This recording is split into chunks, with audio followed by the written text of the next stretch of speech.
യാഥാർത്ഥ്യങ്ങൾക്കായി മാത്രം ദൈവത്തെ തിരികെ സ്നേഹിക്കുന്നു. തന്റെ ജീവിതത്തിൽ എല്ലാത്തിനുപരിയായി ദൈവത്തെ സ്നേഹിച്ച, വിശ്വസിച്ച, അനുസരിച്ച പൂർവ്വപിതാവ് ജീവിത സായാഹ്നത്തിൽ തനിക്ക് ലഭിച്ച ഏകമകനെ ബലിയായി ദൈവം തിരികെ ആവശ്യപ്പെട്ടപ്പോൾ മോറിയ മലയിൽ ബലി നൽകുവാൻ തീരുമാനിച്ച ശ്രേഷ്ഠ പുരോഹിതന്റെ സ്നേഹത്തിന്റെ, വിശ്വസ്തതയുടെ, അനുസരണത്തിന്റെ ദൃശ്യാവിഷ്കാരം നിങ്ങൾക്കായി ഞങ്ങൾ സമർപ്പിക്കുന്നു. അബ്രഹാമിന്റെ ബലി.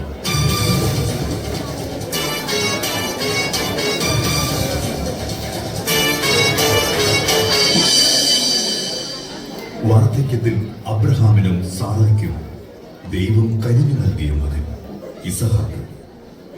100 വയസ്സ് കഴിഞ്ഞ അബ്രഹാത്തിനും 90 കഴിഞ്ഞ സാറായ്ക്കും പിറന്ന മകൻ ഇസഹാക്ക്. അവരുടെ ജീവിതത്തിന്റെ സന്തോഷത്തിലേക്ക് അബ്രഹാത്തിന്റെ വിശ്വാസത്തെ പരീക്ഷിച്ചുകൊണ്ട് ദൈവം ഇറങ്ങി വന്നു.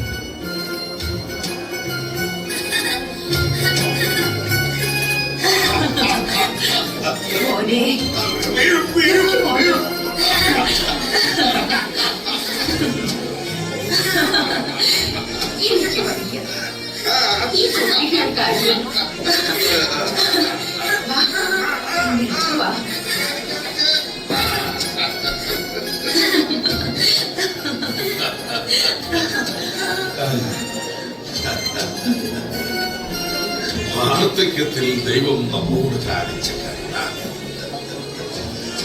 അബ്രഹാമിന്റെ സന്തതികളെ ആകാശത്തിലെ നക്ഷത്രങ്ങൾ പോലെയും ഭൂമിയിലെ മണൽത്തരികൾ പോലെയും വർദ്ധിപ്പിക്കുമെന്ന് ദൈവം ഉടമ്പടി ചെയ്തിരിക്കുന്നു. ഈ മകനിലൂടെയാണ് ഒക്കെയും സഫലമാവുക. ഈ കാണുന്ന പ്രദേശമെല്ലാം നിനക്കും നിന്റെ സന്തതി പരമ്പരകൾക്കും അവകാശമായി തരുമെന്ന് അരുളി ചെയ്യുന്ന ദൈവം, എന്റെ പരിചയവും അഭയവുമായ ദൈവം, വാഗ്ദാനങ്ങളിൽ വിശ്വസ്തനായ ദൈവം.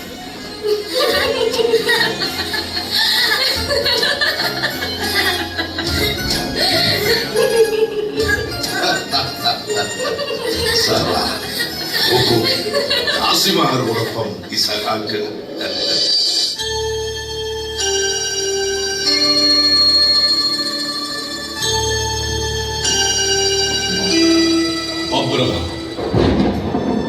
അബ്രഹാം, ഇതാ ഞാൻ.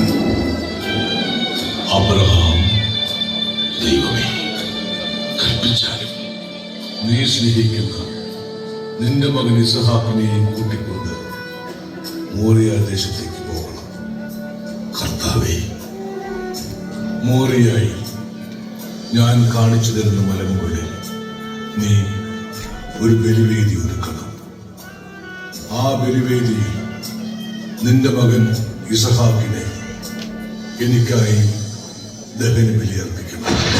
ദൈവമേ, വാർദ്ധക്യത്തിൽ എനിക്ക് തന്ന മകനെ, അയ്യോ,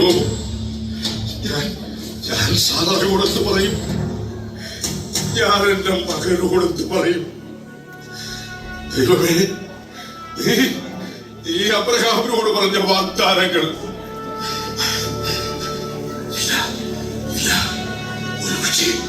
ഒരുപക്ഷെ ഇതൊക്കെ എന്റെ തോന്നലുകളാണ്. അല്ല, ദൈവം ഒരു തോന്നലല്ല. ഞാൻ കണ്ടറിയുന്ന, ഞാൻ അനുഭവിച്ചറിയുന്ന സത്യമാണ്. ഈ നിമിഷങ്ങളിൽ ഞാൻ എന്താണ് ചെയ്യുക? ഞാൻ എന്റെ മകനെ കൊണ്ട് എവിടെയെങ്കിലും ഓടി ഒളിച്ചാൽ? ഇല്ല. ഈ പ്രപഞ്ചം നിറഞ്ഞു നിൽക്കുന്ന ദൈവത്തിന്റെ കൺമുന്നിൽ നിന്നും അബ്രഹാം എവിടേക്ക് ഒളിച്ചോടാൻ?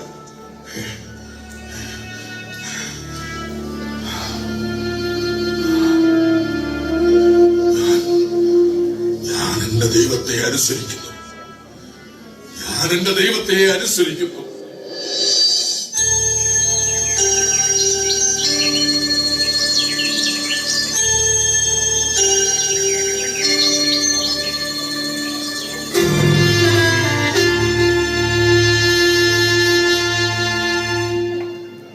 കഴുതയ്ക്ക് ചീനിയിട്ടോ? ബലിക്ക് വേണ്ട വിറകും കീറിവയ്ക്കുക. യാത്രയ്ക്ക് തയ്യാറായിക്കൊള്ളു. ഞങ്ങളെത്തി. ശരി. എവിടേക്കാ ഈ പുലർച്ചയ്ക്ക്? മോറിയ ദേശത്തേക്ക്.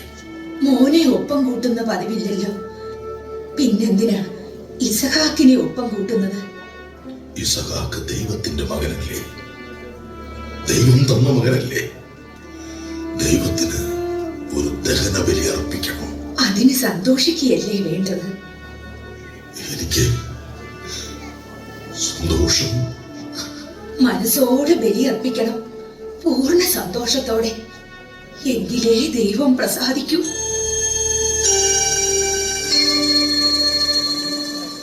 അപ്പാ, പോകാം. പോകാം. അമ്മയ്ക്കൊരു മുത്തം കൊടുത്തേക്കുക. അമ്മേ, പോയി വരട്ടെ. ദേ, അപ്പന്റെ കൈ പിടിച്ചോണം. ദൈവത്തിന് ബലിയർപ്പിക്കുമ്പോ നന്നായി പ്രാർത്ഥിക്കണം. കനിവിന്റെ നിധിപേടകത്തിൽ നിന്നും അനുഗ്രഹങ്ങൾ വാരിക്കോരി തരണേന്ന്. ദേ, മോനെ സൂക്ഷിച്ചോണേ. വേഗം മടക്കി കൊണ്ടുവരണം. എനിക്കിവനെ പിരിഞ്ഞിരിക്കാൻ കഴിയില്ലെന്നറിയാലോ.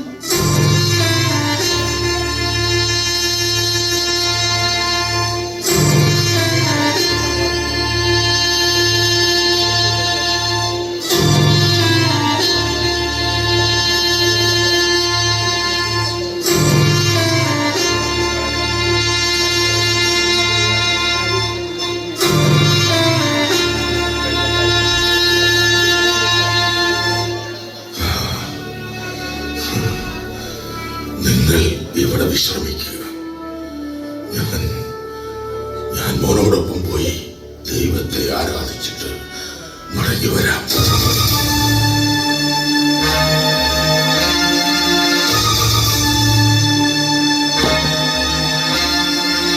നടക്കുക.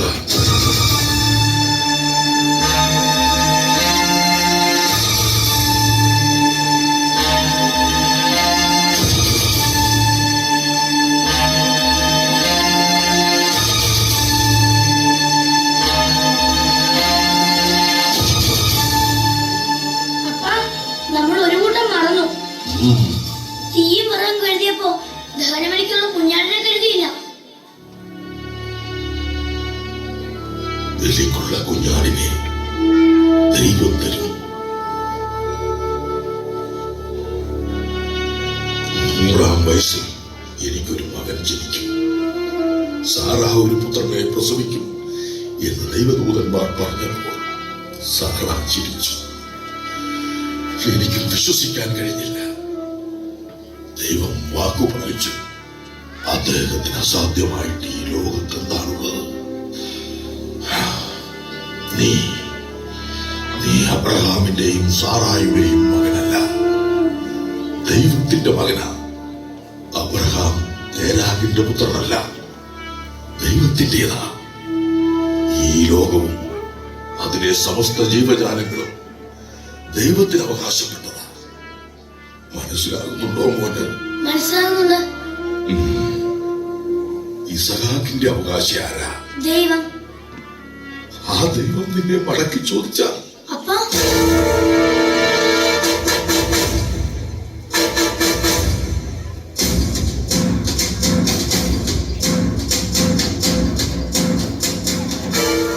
ദഹനബലിയായി മകനെ വേണം എന്ന് ദൈവം പറഞ്ഞാൽ മനസ്സോടെ കുറിക്കട്ടെ ഞാൻ?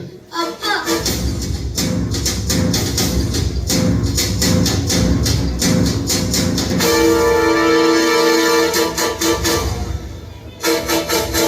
കർത്താവേ,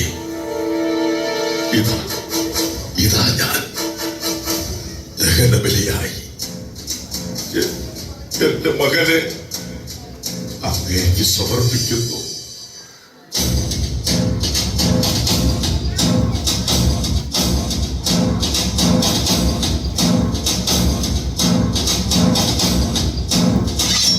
അബ്രഹാം,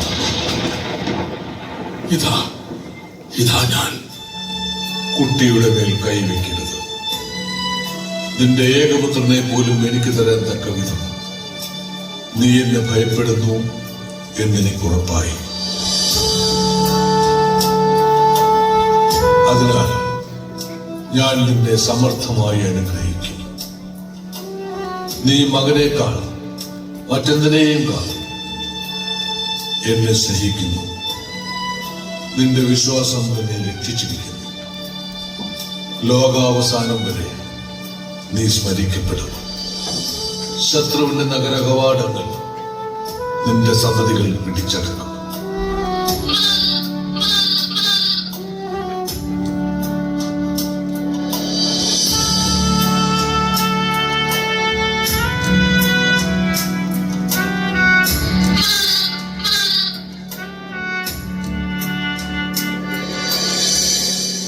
അബ്രാഹത്തിന്റെ വിശ്വാസം നമുക്ക് പാഠമാക്കണം.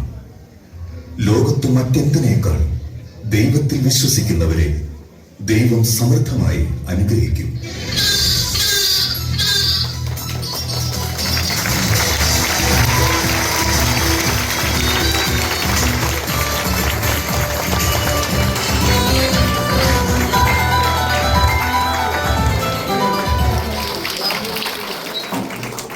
വളരെ മനോഹരമായിരുന്നു ഇതിന്റെ കഥ, അതിന്റെ തിരക്കഥയായാലും അതിന്റെ ആ പ്രഭാഷണമായാലും സുന്ദരമായിരുന്നു.